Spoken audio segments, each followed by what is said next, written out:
Good morning students. Standard 2 subject Gujarati.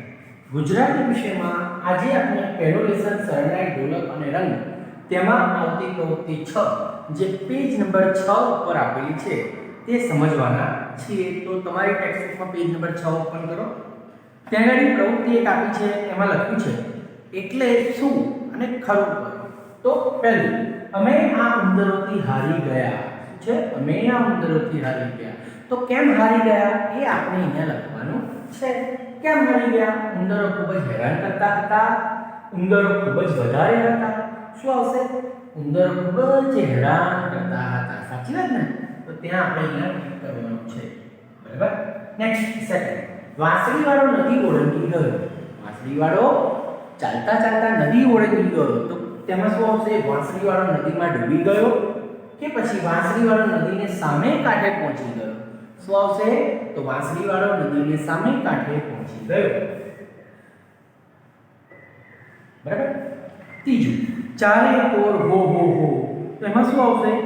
બધી બાજુ સૌ હસતા હતા કે બધી બાજુથી જાત જાતના અવાજો આવતા હતા? શું આવશે? બધી બાજુથી જાત જાતના અવાજો આવતા હતા. એક્ટિવિટી 7 જે પેજ નંબર 6 ઉપર જ આપેલી છે, જેમાં આપણે સમજીએ ખૂટતું લખો. એટલે અહીંયા આ જે સેન્ટેન્સીસ છે, વાક્યો જે છે એમાં કોઈ અક્ષર ખૂટે છે એ લખવાનું છે. પહેલું રીડ, વાંસળીવાળાએ પહેલી વખત વાંસળી વગાડી ત્યારે ગામના બધા ખાલી જગ્યા તેમની પાછળ ચાલ્યા. તો શું આવશે? ત્યારે ગામના બધા કોણ? તો ઉંદરો. કોણ ચાલ્યું? ઉંદરો તેમની પાછળ ચાલ્યા. સેકન્ડ, વાંસળીવાળાએ બીજી વખત વાંસળી વગાડી ત્યારે ગામના બધા બાળકો, કોણ આવશે? બાળકો કાં તો પછી છોકરા, તેમની પાછળ ચાલ્યા. નેક્સ્ટ, ઉંદરને ખાલી જગ્યામાં લઈ જનાર વાંસળીવાળાને ગામ લોકોએ ખાલી જગ્યા રૂપિયા આપ્યા નહીં. તો જોઈએ એમાં શું આવશે? ઉંદરોને ખાલી જગ્યામાં લઈ જનાર. એટલે ક્યાં લઈ જનાર? ઉંદરોને નદીમાં લઈ જનાર વાંસળીવાળાને ગામ લોકોએ કેટલા રૂપિયા ના આપ્યા? તો લોકોએ 1000 રૂપિયા આપ્યા નહીં. બરાબર. નેક્સ્ટ, એક્ટિવિટી 8 પેજ નંબર 7 ઉપર આપી છે. ચિત્રોને ક્રમ આપો અને તેને આધારે વાર્તા કહો. તો આ બધા ચિત્રો આપણે જોવાના છે અને વાર્તા પ્રમાણે આગળ જે વાર્તા છે તે પ્રમાણે પહેલું ચિત્ર કયું આવે, પછી બીજું, ત્રીજું, ચોથું, પાંચમું અને છઠ્ઠું ચિત્ર કયું આવે છે એ પ્રમાણેની ગોઠવણ કરવાની છે, જે તમે જાતે તમારા મમ્મી પપ્પા સાથે બેસીને કરજો. અત્યારે આપણે પેજ નંબર 10 ઉપર આપેલ એક્ટિવિટી સમજવાના છે. એક્ટિવિટી નંબર 13 છે. એમાં લખો ક્યાં જોયું, કેવું હતું. બરાબર. એટલે આપણે ક્યાં જોયું અને કેવું હતું એ વિશે લખવાનું. ઉદાહરણ અહીંયા એક આપ્યું છે. ચિત્રમાં આપણે જોઈએ છે શિયાળ. શિયાળ છે તો શિયાળ માટે અહીંયા એક ઉદાહરણ તરીકે સેન્ટેન્સ આપ્યું છે, વાક્ય બનાવ્યું છે. મેં જંગલમાં શિયાળ જોયું હતું, તેની પૂંછડી જાડી હતી. બરાબર. એટલે આપણે આ ચિત્ર છે એ ચિત્રમાંનું આપણે ક્યાં જોયું અને તેમાં શું વિશેષતા હતી તે લખવાનું. આગળ બીજું વાક્યમાં જોઈએ તો અહીંયા આપણને ચિત્રમાં મોર આપ્યો છે. તો મોરને લગતું આપણે મોર ક્યાં જોયો અને તે કેવો હતો એવા વાક્ય બનાવવાના છે. જોઈએ જેમ કે મેં ખેતરમાં મોર જોયો હતો, તે ખૂબ સુંદર હતો. બરાબર. આવી રીતના વાક્ય બનાવવાના હોય છે. આપણે આગળના પેજ ઉપર જે આપી છે એક્ટિવિટી તે જોઈએ પેજ નંબર 11 ઉપર. તો ત્યાં આપણે ચિત્ર જોઈ શકીએ છીએ કે ચકલી આપી છે. તો ચકલી માટેનું વાક્ય બનાવવાનું છે. તો જોઈએ અહીંયા મેં વાક્ય બનાવ્યું છે. મેં ઝાડ પર ચકલી જોઈ હતી, તે ફળ ખાતી હતી. બરાબર. કાં તો પછી તે ખૂબ નાની હતી. આવું પણ આપણે વાક્ય બનાવી શકીએ. ફોર્થમાં આપણે અહીંયા બતક જોઈ રહ્યા છે. બતકનું ચિત્ર છે. મેં પાણીમાં બતક જોયું, તે સફેદ રંગનું હતું. નેક્સ્ટ, ફિફ્થમાં કૂતરો આપ્યું છે. મેં શેરીમાં કૂતરો જોયો, તે ભસતો હતો. બરાબર. આગળ 6માં મેં ઘરમાં બિલાડી જોઈ, તેની પૂંછડી લાંબી હતી. રાઈટ. 6 પછી 7માં બકરીનું ચિત્ર છે. તો બકરી માટેનું સેન્ટેન્સ, મેં રસ્તામાં બકરી જોઈ, તેને 2 શિંગડા હતા. શું હતું? તેને 2 શિંગડા હતા. નેક્સ્ટ 8, મેં ખેતરમાં ગાય જોઈ, તે ઘાસ ખાતી હતી. ગાય ઘાસ ખાતી હતી. 9 નંબરનું સેન્ટેન્સ જોઈએ. વાંદરો આપ્યું છે, જુઓ. વાંદરા માટેનું વાક્ય આપણે બનાવવાનું છે. મેં ઝાડ પર વાંદરો જોયો. મેં ઝાડ ઉપર વાંદરો જોયો, તેનું મોં કાળું હતું. નેક્સ્ટ, મેં રાત્રે ઘુવડ જોઈ. આ ચિત્ર શેનું છે? ઘુવડનું. ઘુવડ નામનું પક્ષી છે. તો મેં રાત્રે ઘુવડ જોઈ, તેની આંખ મોટી હતી. બરાબર ને? તો આ પ્રમાણેના સેન્ટેન્સીસ તમારે ચોપડીમાં લખવાના છે. ત્યારબાદ તમે નોટબુકમાં લખજો.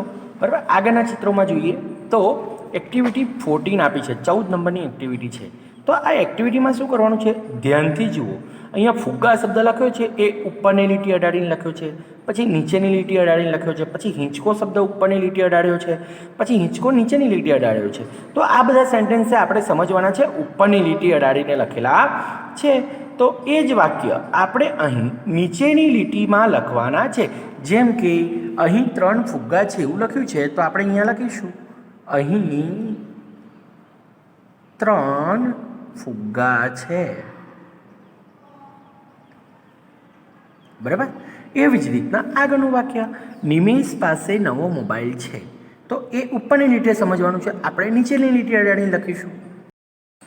સ્ટુડન્ટ્સ, આપણે પેજ નંબર 13 ઉપર જોઈએ.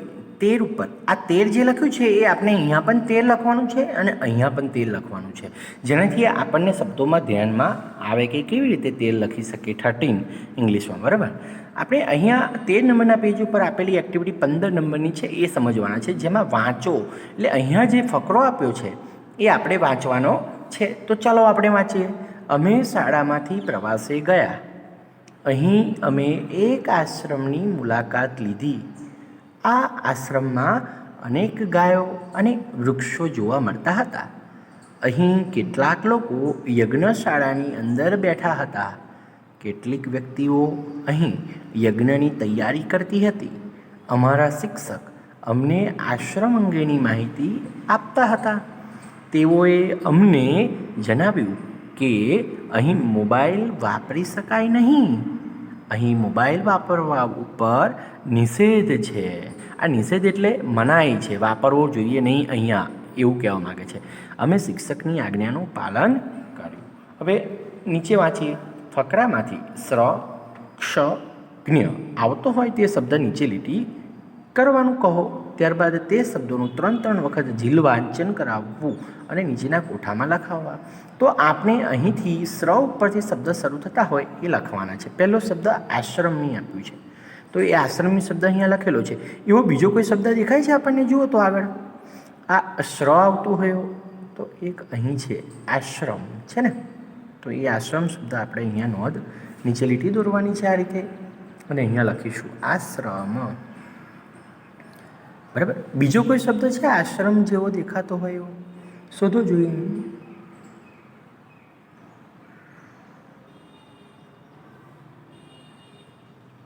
જો બીજી વાર અહીંયા આશ્રમ આપ્યું ને, તો આપણે ફરી પણ આશ્રમ લખી દઈએ. નેક્સ્ટ, ક્ષ શબ્દ દેખાતો હોય એવો શબ્દ છે કોઈ? ક્ષ, ક્ષત્રિયનો ક્ષ વાળો શબ્દ. જો એક શબ્દ છે વૃક્ષો છે ને, જો વૃક્ષો ધ્યાન રાખીને લખજો તમે. હા, પૂર્વ અને આમ છે વૃક્ષો, રાઈટ. બીજો ક્ષ વાળો કોઈ બીજો શબ્દ દેખાય છે તમને? જો એક શબ્દ અહીં છે શિક્ષક છે ને, તો એ લખીએ શિક્ષક, રાઈટ. નેક્સ્ટ, બીજો કોઈ શબ્દ બીજી વાર ક્યાં આવે છે? ફરીથી શિક્ષક આવ્યું. જો આવ્યું ને, તો આપણે ફરીથી એની નીચે લીટી દોરીએ અને ફરીથી શિક્ષક લખીશું. પછી જ્ઞ, જ્ઞવાળો શબ્દ શોધો જોઈએ. અહીંયા ફકરામાં ક્યાંય છે જ્ઞ આવતો? હા, જોઈ લો, યજ્ઞશાળા છે ને, તો લખીએ યજ્ઞશાળા લખ્યું. ત્યાર પછી બીજો એક શબ્દ છે યજ્ઞ છે ને, તો એ યજ્ઞ પણ લખી શકાય, તો યજ્ઞ લખવાનું છે. આગળ બીજો શબ્દ આવે છે જ્ઞવાળો કોઈ? જોઈ આજ્ઞા છે ને, તો આજ્ઞા શબ્દ આપણે લખી. આ શબ્દ આવતો હોય તેવું વાક્ય લખો. જો અહીં પહેલો શબ્દ છે ઉંદર, તો ઉંદર શબ્દ આવતો હોય તેવું વાક્ય અહીં બનાવ્યું છે. નાનો ઉંદર મોટા બિલાડાને છાનો માનો જુએ છે, બરાબર. તો અહીં ઉંદર શબ્દ અહીંયા વપરાયો છે. તો એવી રીતના આપણે બીજું વાક્ય બનાવવાનું છે. જેમ કે ગામ છે, તો ગામ શબ્દનો ઉપયોગ થાય એવું વાક્ય બનાવીએ. તો કેવી રીતે વાક્ય બને તમે વિચારો જોઈએ. લખીએ, મારા ગામમાં બગીચો છે. મારા ગામમાં બગીચો છે, બરાબર. એવું જરૂરી નથી વિદ્યાર્થીઓ કે આવું જ વાક્ય લખવું, તમારે આ જ વાક્ય લખવું ના, આના જેવું બીજું વાક્ય પણ તમે લખી શકો છો. સેકન્ડ છે રસ્તો. કયો શબ્દ છે? રસ્તો. તો રસ્તો શબ્દનો ઉપયોગ કરીને આપણે વાક્ય બનાવવાનું છે. તો લખીએ, આ રસ્તો ખૂબ જ લાંબો છે. ખૂબ જ લાંબો છે, રાઈટ. Third word. થર્ડ વર્ડમાં શું છે? પૈસા. તો પૈસાનો ઉપયોગ કરીને આપણે વાક્ય બનાવવાનું છે. હું પૈસાથી રમકડા લઈશ. હું પૈસાથી રમકડા લઈશ. કાં તો એવું પણ લખી શકીએ કે હું પૈસાથી આઈસ્ક્રીમ ખાઈશ, બરાબર. સેકન્ડ વર્ડ છે વાંસળી. તો વાંસળી માટેનો શબ્દ લખીએ, મેળામાં વાંસળી મળે છે, બરાબર ને. આગળનો શબ્દ જોઈએ, કયો શબ્દ છે? રૂપિયા. તો આપણે એનું વાક્ય બનાવીએ, દાદાએ મને 10 રૂપિયા આપ્યા, બરાબર. આગળ બીજો શબ્દ છે આગળ. શું શબ્દ છે? આગળ. તો આગળ માટે કેવું સેન્ટેન્સ પડે? હાથીની આગળ ઊંટ ચાલે છે, બરાબર. કાં તો એવું પણ વાક્ય બને કે હું દોડની હરીફાઈમાં સૌથી આગળ છું. તો આગળ શબ્દનો ઉપયોગ કરીને વાક્ય બનાવવાના છે, બરાબર. નેક્સ્ટ ટોપી છે. ટોપી માટેનો ઉપયોગ કરી વર્ડ શબ્દનો ઉપયોગ કરીને વાક્ય બનાવવાનું છે. તો આ ટોપી